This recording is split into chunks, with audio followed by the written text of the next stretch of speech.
Welcome back to the Hive Doctor, your beekeeping mentor. I'm excited about today's video because I'm doing my summer harvest of my sourwood honey. I've already pulled 2 yards. I've got 2 more yards to go. This is one of my biggest pulls compared to the other locations. I'm going to be talking about the 3 different ways that you can pull honey and then demonstrating one of those methods to you today and giving you tips of what to look for so that it makes it a little bit easier for you, especially if you're pulling honey during a dearth when the bees are robbing. So you'll definitely want to stick around.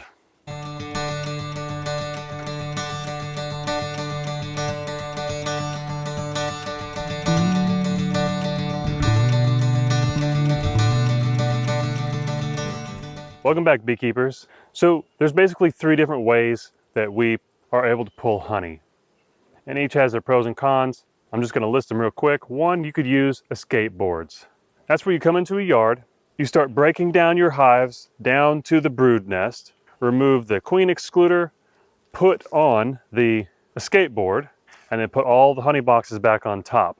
And the idea is that escape board makes the bees up here feel like they're missing the queen. It creates a sort of a separation, and it causes the bees and the honey supers to begin looking for her.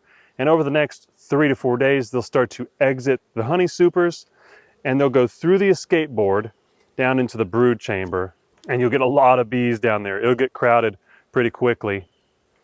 And the way that they're made, ideally the bees don't really find their way back up through the escape board. That way, when you come back a few days later, your honey supers are empty of bees and just ready to pull and take to your honey house and harvest. The second way is if you bring an empty box. For example, if I am pulling medium honey super boxes full of honey, I'll bring an empty medium, set it somewhere nearby, probably on a hive or some kind of workspace, and then one by one remove each frame, brushing the bees off of them and putting my honey frames without bees into that empty box until it's full. Then I can put that on my truck, and then I've got another empty box here to start the process for the next box of honey. That can be a little bit slow. I've done that plenty and it works just fine. It's not like we got to be in a hurry when we're beekeepers. The only problem with that method is it's a lot more difficult when bees are robbing, because your honey is out, it's open, and it's exposed for a longer period of time. And so when bees are robbing, if you've ever had experience with that, it can be a frenzy, and they can even get a little aggressive and start stinging during that time as well. I've had that happen, and it's not fun. And of course, the third method, which I'm going to be using today, is I use fume boards. Some beekeepers call them stink boards. It's where you use a liquid such as honey robber, Bego. There's like 3 different kinds that I'm aware of and that I've used. They all stink, and you use those on a fume board that I'll be showing you shortly exactly how that works. And that's a lot faster. The honey is not exposed to the open, so it's easier to use during a dearth when the bees are robby, and that's why I prefer that method. But there are some little quirks to that method, like it's ideal when you have full sun. Today, I'm overcast. That just means the process won't work quite as fast as it would, and it's not a problem because we can work around that. So let's go ahead and start popping lids and getting some fume boards on. I'll show you how those work, and we'll talk about some of the things that will make pulling honey easier for you. All right, so the first step is, however many fume boards you use, you want to come in and remove the tops, your hive cover, or in my case, hive cover and quilting box, off that many colonies. And then we're gonna put the stink on our fume boards. We're gonna get them loaded and put on the colonies. So I run 4 fume boards. That's plenty for me, for one person. If you just run a few hives, you can get 1 or 2 stink boards and it'll work just fine. If you're a larger crew, you can run as many as you want, especially if you've got help. You work 1 hive or 2 while someone else works a hive or 2, and you just get it done in tandem and a lot more quickly. So I'm gonna go ahead and remove the 4 quilting boxes from hives we're pulling.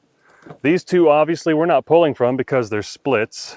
They don't have any honey that I'm harvesting. So there's 1.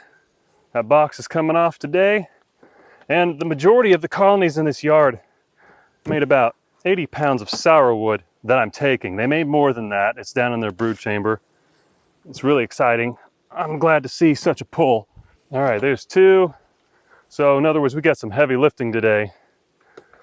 There's box number 3 and the last one here. All right, so I've got 4 hives open. We're gonna go ahead and stink our stink boards. And as we finish one colony, we'll move our stink board over here to the other side of the apiary.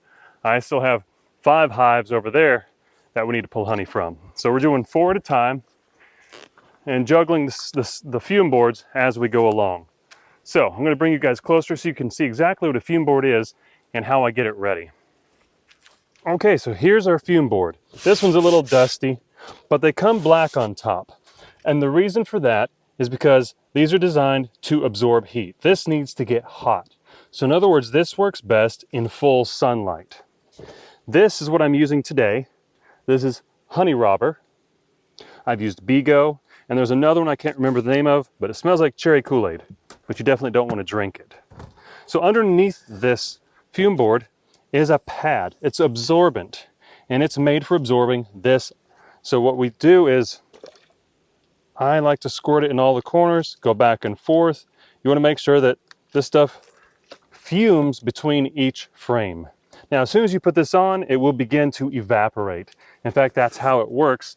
The sun hits this, it gets hot and begins to evaporate this liquid into a fume. And that's why the bees leave the box. This stuff stinks and they don't like it. Now, while we're talking about this stuff stinking, you notice I'm wearing gloves. I designated one specific pair of gloves to use and none of my other ones while I use this, because you don't want this stuff on your skin, your hands, especially your face. Yet no matter what, by the end of the day, I know that my hands will still smell like this, my clothes will smell like this. So when you go home, clean up quickly so that your spouse doesn't argue why you shouldn't have bees anymore. All right, now here's how we put this on at first. You don't want to put this squarely on at first. You want to catty corner it because this stuff is strong and there's a ton of bees up here. You need to give them a couple of minutes for this to take effect. They're going to immediately start smelling it. I already hear them fanning. Whenever you smoke a hive, you know they start to fan. Well, this stuff stinks. They're trying to get rid of it. They're trying to fan it out of the colony. It's important though at first to leave these corners ventilated and give the bees time to run down, because if you don't and you put it on squarely, they can't move in time. And these fumes, especially in direct sunlight, they'll start to those fumes will soak onto the bees' bodies. I've seen this happen where I remove this and look at the bees and their bodies are soaked. They're almost stumbling around like they're drunk with the fumes. So you do not want to put it on directly like this at first. Give them a chance to move down with some ventilation. After a couple minutes, after we've done all of our stink boards across these 4 hives, I'll come back and I'll look between the frames, and if most of the bees have moved down, I will then square this up and it will continue to work as the bees leave my top honey super. Once they leave this one, I'll pull this off, kind of hold it on my leg, and put this one on the next honey super below it. And once that one's done, I'll take this and move it to the next hive. All right, so now I'm going to go ahead and finish up my other 3 fume boards and get them on these colonies so we can start pulling some honey. Okay, so we've got all 4 of our fume boards on. This one I've already squared up on top. These 3, I'll do it in a minute while I'm talking to you guys. That'll give these bees time to start moving down so they don't get drunk with the honey robber. And you want to make sure not to spill this stuff. Once you've fumed your pads, put this somewhere where it won't fall over, which this is not it. I got a spot in my truck where I'll put it. But one of the tips and tricks that you need to know, no matter what method you use when you're pulling honey, you may say robbing honey, same thing, is that bees will leave capped honey much easier, more quickly than they will leave open honey. For some reason, they just don't want to leave that stuff. They've got their heads tucked in the cells. They're trying to tank it into their bellies and take what they can with them. It's hard to get bees brushed off of frames of open nectar. And when I'm using a fume board, although they work really well, I notice that the bees that don't leave the box, they're still working on that open nectar, trying to save what they can. So sometimes, and especially on a day like this where it's overcast, if I'm using a fume board, they still work really great, but I can look down and I see bees that are not convinced that they want to leave this box. So I'll square this up and I'll use my smoke and put down between the frames just a little bit, and I use the fume board to trap the smoke in there. Now, I don't use a lot of smoke. In fact, you never want to smoke bees out of a honey super, especially cut comb honey supers or any kind of comb you're making, because it will taste like smoke. You cannot get the smoke flavor out of honey if you've smoked it to death. I learned this when I first started making comb honey. I used those wooden basswood squares, and I didn't have Bego or honey robber, so I just smoked the bees out of that box, and every single square tasted like a mouthful of sweet smoke, and it was disgusting. So you want to use smoke as kind of a supplement when the bees don't want to leave the honey, not as the primary way to get them out of your box. All right, so these two have been on long enough. I'm going to check. Most of the bees are down, so I'm going to square these up. And of course, the first colony I put this on, the fume board on, is going to be the one I go to first. They're going to be more ahead. The bees are going to be down. And so let's go ahead and check and see if we've got a box ready to pull. All right, so here we go. I'm going to check. I only see a few bees in the top. That's not a big deal. So at this point, I pop the box. And the way you know if you've got most of the bees off is that you tip it up, look underneath, and I do see quite a few bees still on the bottom of this. This is a honey super that they really didn't put much in, like the other colonies down the way here. I can either shake these out, bump them out, use my brush, but I'm trying to use the fume board. It's not the best weather for that because we've got overcast, but this also isn't much honey, so I'm going to take this off, set it to the side, and this next box has more, so I'm going to move it down. All right, let's move to the next colony. I can hear the bees buzzing like crazy inside of these boxes, trying to fan this smell out. All right, I'm going to check. I can hear the bees. Let's check and see if they're gone.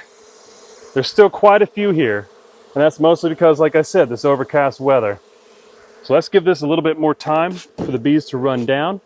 If this were a sunny day, this box wouldn't have a single bee in it and it'd be ready to put on the truck. Something that you really want to consider when you're pulling honey, when bees are being robby, you're going to eventually have to start stacking those boxes of honey somewhere, but you need to do it in such a way that the bees that are robby can't get in there. You'd be surprised how much damage robbing bees can do to comb as they tear it apart and start to take that honey back.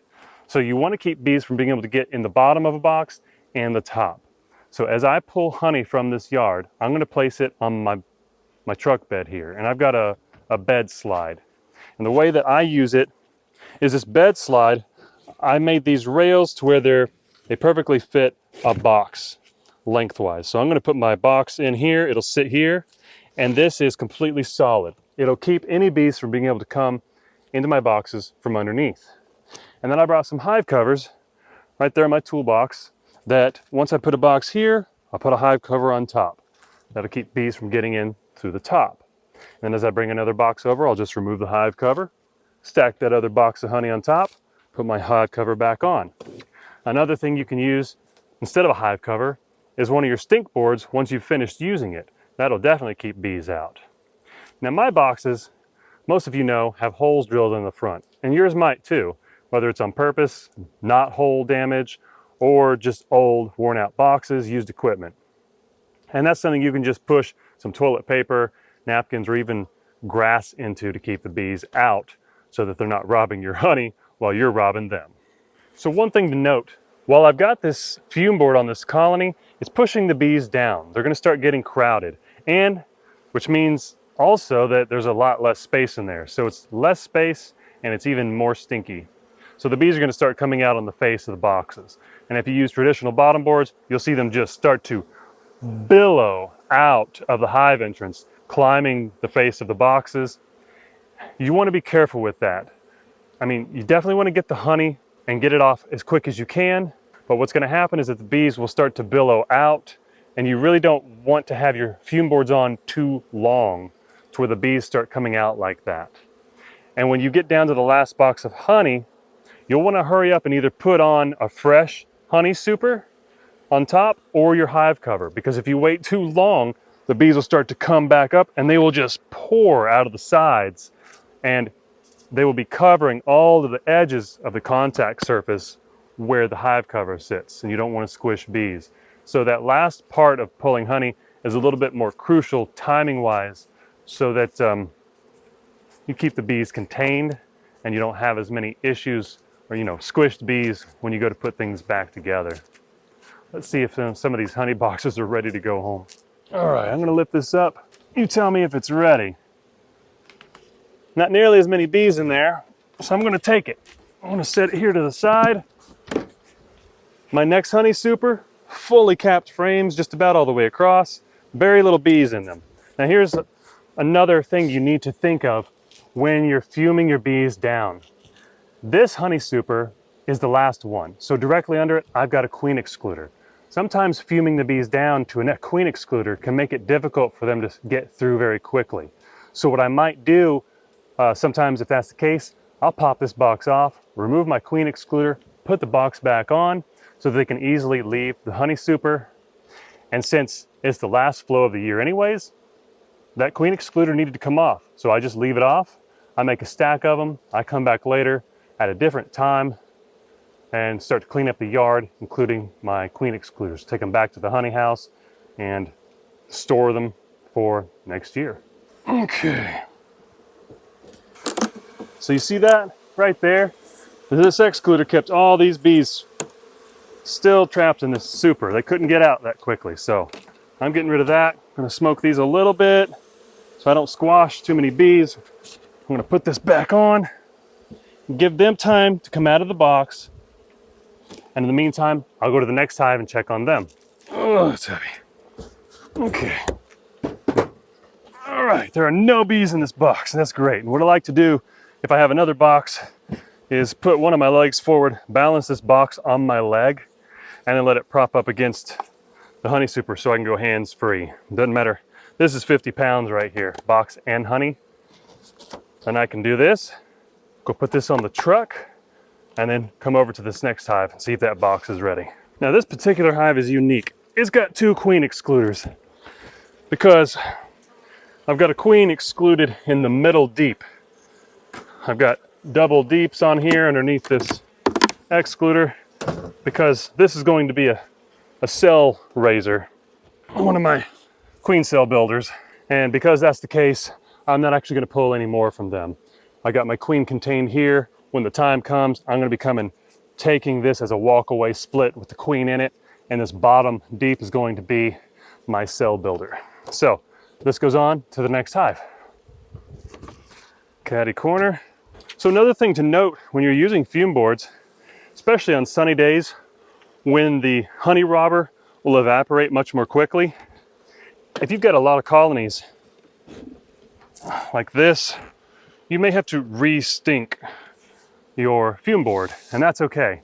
It'll get weaker and weaker as you go along. And I tell you that because if you just load it once with the honey robber and then you find out later down the line these bees just aren't leaving the box, it's because it needs to be squirted again with more honey robber, Bego, whatever you choose to use. I'll put some of those things in the link below so that you can find the one that is right for you or whatever, but either way, don't drink any of them. All right, so this one's done. I've got a fume board onto the next one. So now it's time to go check some of these first ones where the bees were still in them, like the one where I had to remove the excluder. Bees are out of this honey super. So I'm gonna set this to the side. I can see the bees have really been pushed down. So this is a good time to kind of let it air out a little bit, not too long, because like I said, the bees will come billowing out of the sides, and I don't want that. Now there's two scenarios at this point that you're gonna face. You'll need to know what you want to do. In this particular scenario, I can look down and see they don't have a lot of honey down here. And they do that sometimes because when this queen excluder is down here, they know that the queen's area is limited. So I have seen them constantly put all of their honey, or at least the majority of it, up here. Now I just took it. So you gotta be careful because now you're leaving them with a lot less honey. So what I like to do in this case is to come through later, probably this afternoon or tomorrow, find one of my deep hive bodies that I used as a honey super and distribute it among the hives like this. I'll remove 2 outside empty frames, 2 outside empty frames, and put full frames of honey in here so that I feel confident that I'm leaving a colony with enough food. Now, the other scenario that you may face is that they're packed with food down here. They've got plenty, and you don't want them to feel overcrowded because there's still plenty of time left in the year. Right now, we're just coming into late summer. So what you may consider is leaving a medium honey super that's already been extracted back on top of them for them to grow into through the rest of the year. If they don't, that's fine. You can remove it later, but at least you have kind of quelled that potential feeling that they want to swarm, and you've given them the chance to have the space if they need it.